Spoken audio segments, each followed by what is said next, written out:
Hey guys, welcome back to BBarbstat&fact. I'm your host, Brian Barbeau. Oh, what does BBarbstat&fact stand for? I'm Brian Barbeau, and I do stats and facts about my four favorite sports teams: the Indianapolis Colts, the Boston Celtics, the Toronto Maple Leafs, and the Hamilton Tiger Cats. You like the new setup? So much better. So much better this way. Yeah, let's start. Let's go from left to right over here. The Colts. The Indianapolis Colts, who finished 4-12-1 this year, and are going for the fourth overall pick in the first round. Horrible season, horrible season. Let me tell you, one of the worst I've seen in my entire life. Toronto Maple Leafs, who lost 3-2 last night in overtime after blowing a 2-0 lead to the Montreal Canadiens. They've now lost 5 consecutive games in Montreal since Game 6. John Tavares, calendar, Ray Allen, and a stat and fact thing on the wall. Beautiful. So, this video is going to be, I'm going to be profiling the historic career of Peyton Manning. Hey. Peyton Manning was the quarterback for the Indianapolis Colts from 1998 to 2011. He played 13 seasons. He was selected first overall in the 1998 draft from his alma mater, Tennessee. He played 208 games, played 13 seasons, never missed a game. Missed the entire last season with a neck injury, so he missed the entire year. The Colts tanked; they went 2-14. Not good. Kind of felt like this year.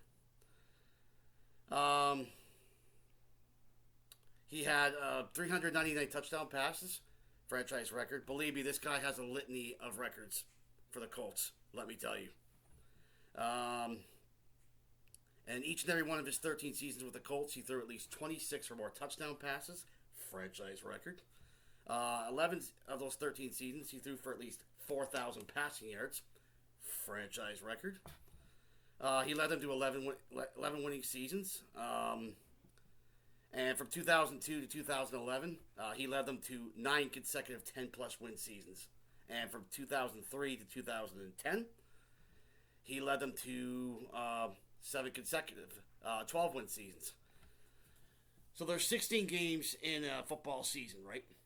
You're winning 12 of those games for 7 straight seasons. You do the math, that's about, you're winning 70, they were winning 75% of their football games. Ridiculous. Not this year. Horrible year. Lost their last 7 in a row.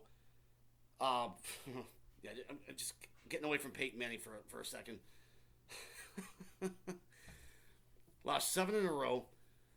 Gave up 33 consecutive points to Dallas in the fourth quarter. Blew a 33-0 lead at halftime against Minnesota. NFL record.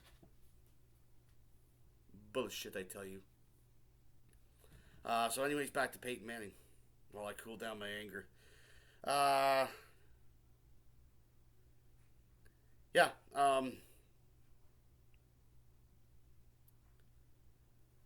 So his record overall in Indianapolis was 141-67. That is a win percentage of 6.78.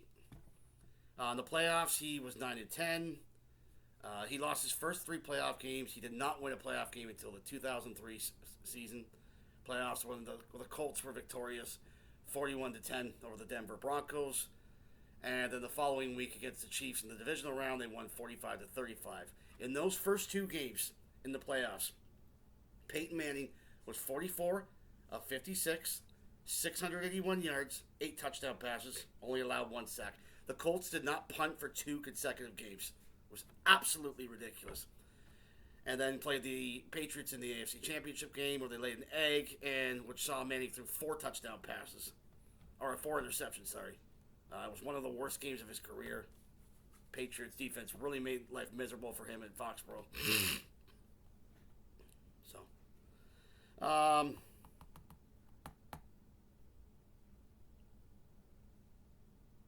yeah. He's one of the reasons why I became a Colts fan, or even one of the reasons why I became invested in football. one of the greatest quarterbacks of his generation. Certainly the greatest Indianapolis Colts quarterback of all time. Just the way he played the game was so much different than everybody else. Like traditionally, for a quarterback, they have a coach that calls a play. He relays it to his quarterback. Quarterback relays it to the rest of the team. They huddle up, and then they call the play, break the huddle, and then try and execute the play. This guy was different. This guy would have him up to the line of scrimmage. He would audible. What an audible means is you're changing the line. You're changing the play at the line of scrimmage, and just so many. How many times he would get his team out of a bad play into a good play, and it was usually involved 2 run and 1 pass. So craziness, man. Peyton Manning. But what was he really notorious for? Other than his crazy mannerisms up the line, he led multiple double-digit comebacks. And I'm going to tell you one thing. I'm going to tell you a story here. So the Colts on Monday Night Football in 2003. This is where Manning really became a legend. This is he really separated from a lot of other really good quarterbacks in the league. The Colts are down 35-14 in Tampa Bay. The Tampa Bay Buccaneers were the defending Super Bowl champions. Peyton Manning just threw an interception to Derek Brooks. Derek Brooks is the Tampa Bay linebacker, middle linebacker at the time, one of the best in the game. Picked him off. He goes back. Manning throws a pick six. Pick six is in football terms is interception for touchdown.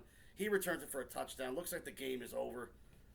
And then Manning leads the Colts 3 consecutive drives, touchdown, touchdown, touchdown, and in overtime sets them up for a field goal. Shell shock, stunned. I mean, that is absolutely ridiculous what he just did. And from that point forward, he would lead multiple comebacks. I can't tell you how many times this guy would be down in the fourth quarter with be down 2.5 scores and lead this team to a comeback, an unprecedented comeback win, and win the game. Just ridiculous. And then obviously that game in 2006 where the Colts were down 21-3 in the AFC Championship game, Manning led it back. Colts win 38-34. Tom Brady throwing a pick at midfield. Marlon Jackson intercepting it. Intercepted! Colts are going to the Super Bowl. Marlon Jackson. Thank you, Jim Nantz.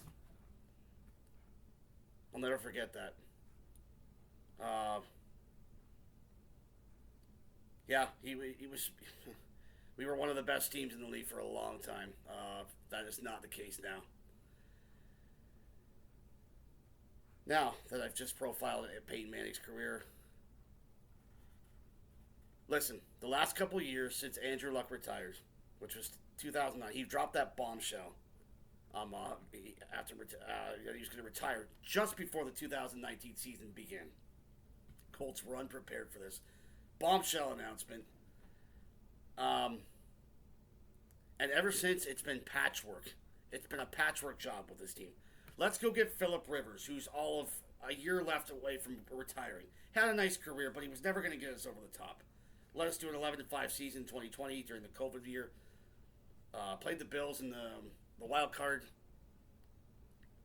We lost 27-24. I thought we played a hell of a game. I thought the Bills were going to run the show on us.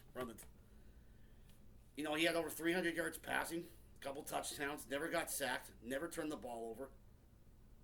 Carson Wentz last year, 5 of his last 6 games, he threw for less than 200 yards, and including that embarrassing loss last year, 26-11. The last game of the season last year. Jonathan Taylor, our current running back, had 1,880 rushing yards last year. If they hadn't made the playoffs, I'll tell you one thing right now. He would have won NFL MVP, which is an anomaly for a running back, because usually it goes to the quarterback. This year was some of the worst football I've ever witnessed in my entire life. As I referenced earlier in this video, the Colts, I mean, they got shut out in week 2 against Jacksonville. They tied the opening game against Houston. They lost to Houston on a heave at the end of the game, last game of the season. They blew a 33-0 lead at halftime to the Minnesota Vikings. And the week prior, on Sunday night against Dallas, they were down 21-19. It was a very close game. Take a guess what their next 4 possessions were. Pick, fumble, fumble, pick. 54-19. How the hell does that happen? No more patchwork. No more getting a quarterback that's washed up or on the verge of retirement. Go and draft and develop a quarterback. That is what we need.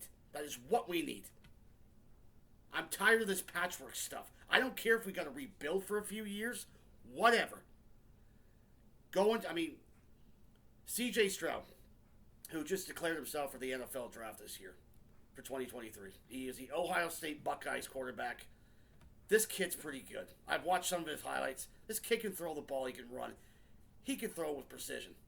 I like this kid. I think this kid's got major potential. Regardless, we're going to have the 4th overall pick in the 2023 draft this upcoming April. He's going 4th. Let's go after C.J. Stroud. Like I said, I don't care this upcoming season if we win 4 or 5 football games. Big deal. We're not going anywhere for a while anyways. Go and draft a quarterback. That's what we need. I'm done with this patchwork stuff. It doesn't work. Phillip Rivers, Derek Carr. If I see Derek Carr on this football team next year, I'm not watching one single game. Okay? This is what we need to do. We need to go and draft a quarterback. I cannot emphasize that even more. I'm sorry for the rant, but they need to go draft a quarterback. Draft and develop a quarterback. Look at the Chargers. They drafted, after Phillip Rivers came to us, in 2020. They drafted Justin Herbert. The last 2 years, they missed the playoffs, but they were going in the right direction. This year, land up, what was the record? It was 10-6 or whatever it was, or 10-7. Played the Jaguars. They blew a big lead against the Jaguars, but that looks like they're going to be a playoff team for years to come. So,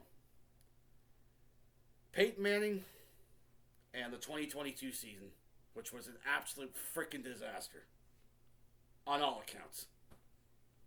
So, anyway, that is it for this video. Thanks for watching. I hope you like the new setup. I hope you enjoyed it just as much as I did producing it. I will be posting another video in the foreseeable future. I don't know what it's going to be, but it'll be good. So, Peyton Manning, one of the greatest ever. And one of the reasons why I became invested as a Colts fan. So, yeah. Anyway, until next time, Happy New Year. Ta-ta.